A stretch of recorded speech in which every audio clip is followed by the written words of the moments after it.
This is White Tiger, A Hero's Compulsion, collecting White Tiger number 1 through 6 from 2006.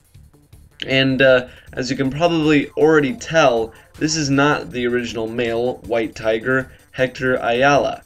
No, this is his niece, Angela del Toro, whose ascension to the White Tiger role was detailed in the pages of Daredevil.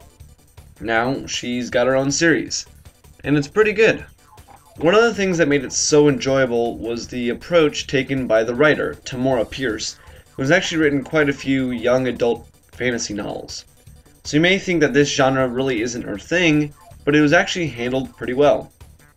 That also could have been because of the work of the co-writer, Timothy Lieb, but either way, it works out.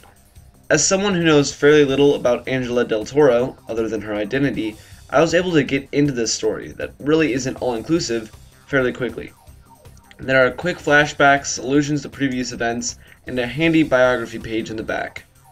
Now, the story itself, dealing with all kinds of criminal intrigue, isn't really going to keep you on the edge of your seat, but it was fairly interesting. But what really made the book for me was the amount of guest appearances, from Spider-Man to Deadpool. There are a lot of other more major appearances by other heroes, and really does a good job of reminding you that this is all taking place in a Marvel universe adjusting to life after the superhuman Civil War. And the art really fits in the writing for some reason.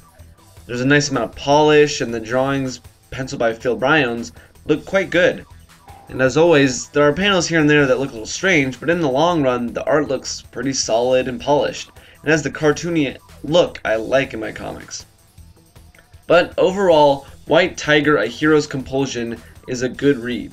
It's got a fairly interesting story that we've kind of already seen before, but great appearances and dialogue and art that looks pretty good and fits the writing.